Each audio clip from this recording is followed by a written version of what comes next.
जय जगन्नाथ मु ज्योतिर्विद डॉक्टर भवानी शंकर महापात्र आपण मानकु भाग्य फल कार्यक्रम स्वागत जनाउछि। दर्शक बंधु आमे आज आलोचना करिबा अनेक व्यक्ति विशेष को आमे देखु जो मानकर दूरदृष्टि बा आईक्यू लेवल बहुत भल थाए बा जो पिला माने पढ़ापढ़ी रे यथेष्ट सफलता प्राप्ति करिथांती। आमे देखु किछि पिला भल पाठ पढ़ंती आउ किछि पिला पढ़ापढ़ी रे धिमेई जांती। बेले बेले आमे देखु किछि पिलांकर मेमोरी पावर बहुत कम थाए आउ किछि पिलांकर मेमोरी पावर बहुत शार्प थाए। बहुत कम समय पढ़ापढ़ी करती अल्प समय पढ़ापढ़ी करती किंतु यथेष्ट भल मार्क आनती एवं मने मध्य तांकर रही जाए माइंड तांकर सुदृढ़ थाए। से भली भाव में अनेक समय देखु अनेक पिला बहुत परिश्रम करती परिश्रम सत्वे मध्य सफलता पाई पारंती नाही। आउ अनेक समय देखु बहुत पिला स्टैंडर्ड 5, 6, 7 पर्यंत यथेष्ट भल पाठ पढ़ुतांती किंतु क्लास 9th पर बा 10th पर पढ़ापढ़ी तांकर कमी जाए। किछि पिला ठीक तार विपरीत 9, 10th पर्यंत आदौ पाठ पढ़ती नहीं मात्र +2 पर ठारू बा 12th पर ठारू तांकर दायित्व भाव आसी जाए भल पढ़ापढ़ी करती एवं आगक यथेष्ट सफलता प्राप्ति करिथांती। ये जोग बा ये फरक जन्मजातक केउं ग्रह स्थिति होता है। जेतेबेले आमे विद्यार कथा को आलोचना करिबा पाठ पढ़ा विषय आम चिंता करवा सेतबेले जातक केते गुडे दिग को आम गुरुत्व देवा। प्रथमतः लग्नर चतुर्थ भाव हूँ विद्यार भाव से भली लग्नर पंचम भाव मध्य विद्यार भाव। आपण माने प्रश्न पचारे दुईटा केमती भाव लग्नर चतुर्थ भाव बा 4th हाउस रु आमे 10th पर्यंत जो विद्या 10th पर्यंत जो विद्यार स्थिति को आम निरूपित करवा एवं आपणकर 5th हाउस रु पंचम भाव रु आपणकर विचार करवा उच्च विद्या बा हायर स्टडी +2 पर ठारू जेतबेले 10th पर पिला मानक ऑप्शन मिलुची किए आर्ट्स लाइन रे जीवो किए साइंस रे पढ़िबो किए कॉमर्स लाइन रे जीवो सेही ठारू ही +2 ठारू उच्च विद्या आरंभ होउची एवं तापर किए मेडिकल पई प्रिपेयर होबो किए आपणकर इंजीनियरिंग पई प्रिपेयर होबो किए आपणकर +3 करिकरी ग्रेजुएशन कंप्लीट करिकरी आपणकर आईएएस ओएएस पईका प्रिपेयर होबो। तेणु तापर विद्या गुड़िक 10th पर जेहेतु ऑप्शनल रोचे आम हाथ में रोचे से हूँ उच्च विद्या। जन्म जातक जदि चतुर्थ स्थान को शुभ ग्रह दृष्टि रही है चतुर्थ स्थान में शुभ ग्रह रही था विद्यार्थी 10th पर्यंत यथेष्ट भल पाठ पढ़ी था।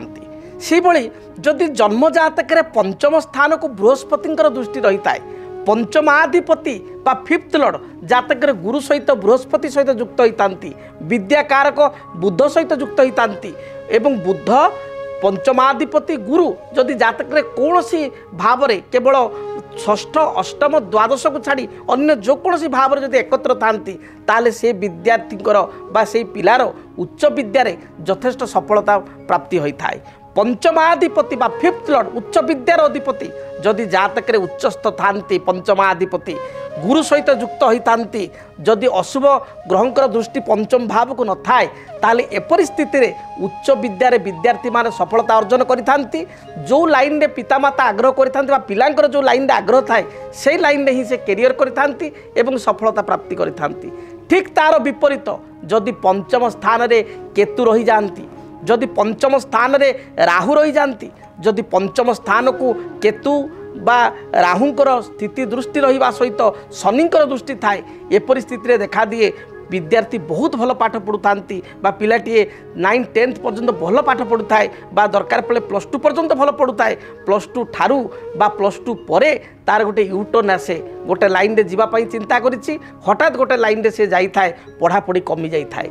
से भली जो विद्यार्थी मान कहा जाए दृश्यते जुज्यते बापी चंद्र जेन बृहस्पति शिरसाम वचनम तस्य धारयन्ति नृपाः तदा जदि चंद्र जेन अर्थात बुध और बृहस्पति जातक जदि शुभ दृष्टि थाए परस्पर जदि एकत्र थांती से मेमोरी पावर से विद्यार्थी बहुत भल थाए।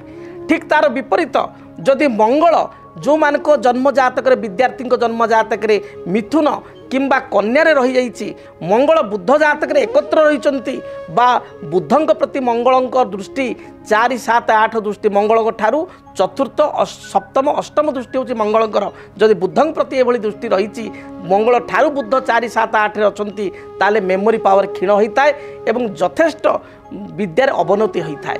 तेणु आपण विद्यार्थी बा संतान जातक देखु जदि जातक ग्रह स्थिति भल अच्छी पढ़ापढ़ी निश्चय सफलता पाइबे। जदि जातक पिला भल पाठ पढ़ुला मात्र वर्तमान समय भल पढ़ुना ताले जड़े विज्ञ ज्योतिर्विद सहित परामर्श करूँ, जातक को समीक्षा करूँ। हुए तो जातक ग्रह स्थिति किसी अशुभत्व थाईपे किंबा जातक राहु महादशा, केतु महादशा, शनि रे चंद्र, चंद्र रे शनि, राहु रे शुक्र, शुक्र रे राहु बा किसी विरोधात्मक दशा बा अंतरदशा चली थाईपे। तार जदि आप प्रतिकार करेंगे, समाधान करेंगे, सरल ज्योतिष सूत्र अनुसार जदि प्रतिकार करेंगे, निश्चय पिला आगु को भल पढ़ी पार। एवं पितामाता, अभिभावक एवं विद्यार्थी मान कहवाक चाहिए आपण को जातक निर्धारित होता है जे आपण भविष्य को क्यों लाइन में जीवे, क्यों लाइन में पाठ पढ़ले उच्च विद्या अध्ययन कले पूर्ण सफलता एवं पूर्ण कर्म पाइबे। से लाइन में बा से दिगरे आपण जदि उच्च विद्या पढ़िया प्रयास करेंगे ताले निश्चय सफलता प्राप्ति करेंगे।